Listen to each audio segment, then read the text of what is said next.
Cease fire से जिनकी जान बच गई वो लोग जश्न मना रहे हैं कि हमने इंडिया को हरा दिया। अभी एक ट्वीट बाहर निकल करके आया कि हमने पटना और भोपाल पोर्ट तबाह कर दिए। भाई तुम्हारे पप्पा रख करके गए थे क्या भोपाल और पटना को समंदर के करीब में? तेरा बाप यहाँ छोड़कर गया था कि तेरी माँ?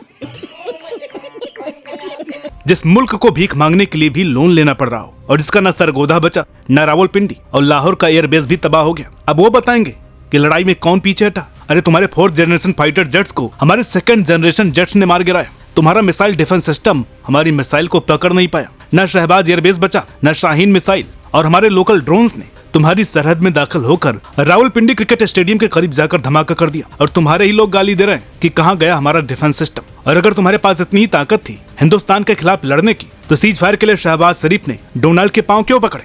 वैसे पांव ही पकड़ा था या कुछ और एक किस्सा नया नहीं है। जब पाकिस्तान ने टेररिज्म को न केवल पनाह दी बल्कि उसको अपने दूसरे बाप की औलाद की तरह पाला भी। आज हम इसी टॉपिक पर गहराई से बात करेंगे। कैसे पाकिस्तान ने आतंकवाद को हथियार बनाया, इसके क्या क्या खतरनाक इम्पैक्ट हुए और इसको रोकने के लिए क्या ठोस कदम उठाए जा सकते हैं। और एनालिसिस सिर्फ इंडिया के लिए खतरे की बात नहीं करता बल्कि ये भी दिखाता है कि पाकिस्तान की यह स्ट्रेटेजी पूरी दुनिया की ग्लोबल सिक्योरिटी और स्टेबिलिटी को भी खतरे में डाल रही है। और पाकिस्तानी फॉलोअर्स के लिए उर्दू में ही एक पैगाम है कि हमारे अपने मुल्क में, इस हिंदुस्तान में भले ही जितने भी इख्तलाफ हमारी हुकूमत से हों, लेकिन जब बात मुल्क की आबरू पर आ जाएगी तो हम अपनी हुकूमत, अपनी फौज के साथ खड़े हैं। इसके लिए हमें जो भी कीमत चुकानी पड़े हम पीछे नहीं हटेंगे। अब इस मुल्क में पैदा हुए हैं, बहुत कुछ दिया इस मुल्क ने, तो जब माँ भारती में पुकार रही है तो हम जो भी हो, जैसे भी हो, हम एक साथ खड़े रहेंगे। तो अगर आपको हमारी इस वीडियो में आने वाली किसी भी बात को लेकर इख्तलाफ हो तो आप हमारा चैनल अनसब्सक्राइब करके जा सकते हैं। अब इससे पहले कि आप कमेंट बॉक्स में अपनी और अपने मुल्क की इज्जत उतरते हुए देखें।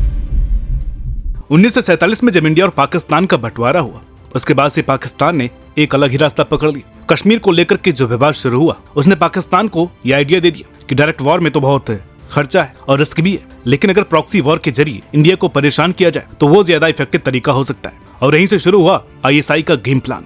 ISI ने छोटे मोटे मिलिटेंट ग्रुप को फंड करना शुरू किया जो इंडिया के अंदर घुसपैठ करे, टेरर अटैक करे और खास तौर पर कश्मीर को अस्थिर बनाए। इस पूरे प्रोसेस को पाकिस्तान ने बड़ी चालाकी से इस तरह डिजाइन किया कि दुनिया के सामने प्लॉजिबल डिनाइबिलिटी बनी रहे। मतलब अगर कोई पकड़ा भी जाए तो पाकिस्तान कह सके हमारा तो इससे कोई लेना देना नहीं है। समय के साथ पाकिस्तान की पॉलिसी और ज्यादा स्ट्रक्चर्ड और डेंजरस होती गई। शुरू में जो ग्रुप्स सिर्फ बंदूक लेकर के बॉर्डर पार करते थे वो बाद में सोफिस्टिकेटेड टेरर नेटवर्क्स में बदल गए। ISI ने न सिर्फ इन ग्रुप्स को फंडिंग दी बल्कि ट्रेनिंग, शेल्टर और इंटरनेशनल कनेक्शंस भी सेट करवा दिए। ये सब इस हद तक हुआ कि पाकिस्तान का सिस्टम, चाहे वो पॉलिटिक्स हो, सोसाइटी हो या मिलिट्री, इन टेरर नेटवर्क्स के बिना अधूरा लगने लगा। आज की तारीख में हालात ये हैं कि अगर पाकिस्तान इन ग्रुप्स को ऑफिशियली बैन भी कर दे तो ये शैडो ऑर्गेनाइजेशंस किसी न किसी फॉर्म में एक्टिव रहेंगे।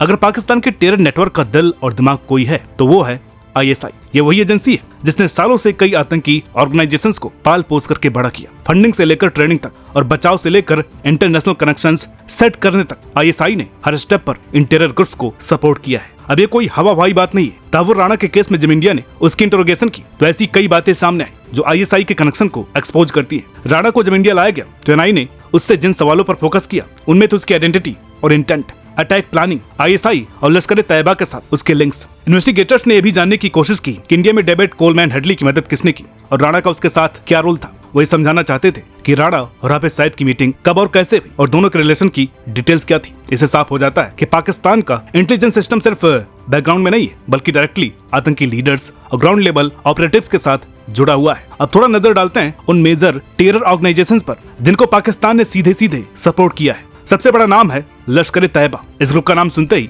सबसे पहले दिमाग में आता है 2008 का मुंबई अटैक जिसमें 166 लोगों की जान गई। ताबुर राणा की पूछताछ में LET का रोल और खास तौर पर साजिद मीर का नाम बहुत बार सामने आया। मीर इंडिया आया था क्रिकेट मैच देखने के बहाने, लेकिन असल मकसद था अटैक की प्लानिंग और नेटवर्क सेटअप। इसके बाद इसका छोटा वाला वर्जन जैसे मोहम्मद, ये ग्रुप इंडिया, UN, UK सब जगह पर ऑफिशियली टेररिस्ट ऑर्गेनाइजेशन डिक्लेयर किया जा चुका है। 2019 का पुलवामा अटैक जिसमें 40 इंडियन पैरामिलिट्री जवान शहीद हुए थे, उसी ने एक बार फिर से इंडिया पाकिस्तान को वॉर के कगार पर ला करके खड़ा किया था और इस अटैक की जिम्मेदारी ली थी JEM ने। एक बड़ा अजीब नाम है हक्कानी नेटवर्क। ये ग्रुप पाकिस्तान के ट्राइबल एरियाज खास तौर पर नॉर्थ वजीरिस्तान में बेस्ड है। ये सिर्फ अफगानिस्तान में अटैक नहीं करता बल्कि अलकायदा जैसे इंटरनेशनल टेरर ग्रुप्स को भी सपोर्ट करता है। दुनिया भर से प्रेशर के बावजूद पाकिस्तान ने हक्कानी नेटवर्क के खिलाफ कोई सीरियस एक्शन नहीं लिया क्योंकि कहीं न कहीं ये नेटवर्क भी पाकिस्तान की स्ट्रेटेजिक पॉलिसी का हिस्सा बन चुका है। एक पैटर्न जो बार बार रिपीट होता है टेरर अटैक्स और उसका आफ्टरमैथ। अब जरा गौर करके, पाकिस्तान स्पॉन्सर्ड आतंकवाद का एक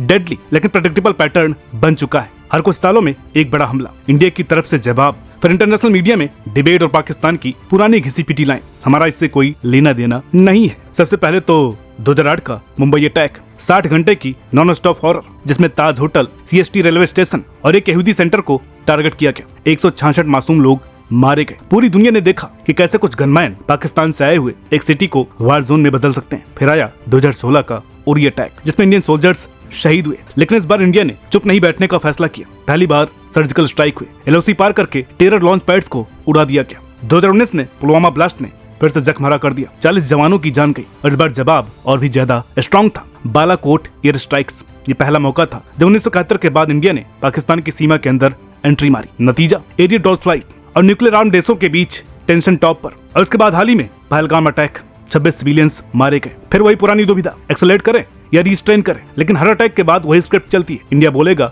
अटैक पाकिस्तान बेस्ड ग्रुप्स ने किया है, पाकिस्तान बोलेगा हमारा इससे कोई लेना देना नहीं है। यूएन में एक मीटिंग होगी, फिर सब भूल जाएंगे और फिर अगला अटैक, अगली तारीख। इसको कहते हैं प्लॉजिबल डिनाइबिलिटी स्ट्रेटजी। मतलब करो सब कुछ लेकिन मुंह पर कह दो कुछ किया ही नहीं। और इस बहाने पाकिस्तान सीधा वॉर फेस नहीं करता, लेकिन टेरर से हाइब्रिड वॉरफेयर करता रहता है। लेकिन इस बार ऐसा कुछ होते हुए दिख नहीं रहा है। पाकिस्तान के दूसरे पापा चीन ने पहले तो रस्ते का माल सस्ते में चिपका दिया, अब कह रहा है हम क्यों आए बीच में, और बलूचिस्तान वाले अलग से ठोक रहे हैं। बाकी अमेरिका का सबको पता है, वो अपने हथियारों की दुकान खोल देगा। ईरान तो खार खा करके बैठा है, यूएई ने तो वीजा बैन कर दिया है। तो सवाल ये उठता है कि आखिर क्यों पाकिस्तान टेरर को फॉरेन पॉलिसी बना करके बैठा हुआ है। देखिए, पाकिस्तान में सेना और ISI का पलड़ा इतना भारी है कि चुनी हुई सरकारें बस नाम की होती है। पाकिस्तानी आर्मी को इंडिया से एग्जिस्टेंटल थ्रेट लगता है और एक सस्ते ऑप्शन के तौर पर टेरर प्रॉक्सीज को यूज किया जाता है, क्योंकि भाई ये डायरेक्ट वॉर अफोर्ड नहीं कर सकते हैं, तो छुपकर वॉर करो। और टेरर ग्रुप्स सिर्फ बंदूक लेकर के घूमने वाले लड़ाके नहीं है, ये लोग बिजनेस चलाते हैं, मदरसों से लेकर के NGO ऑपरेट करते हैं, और तो और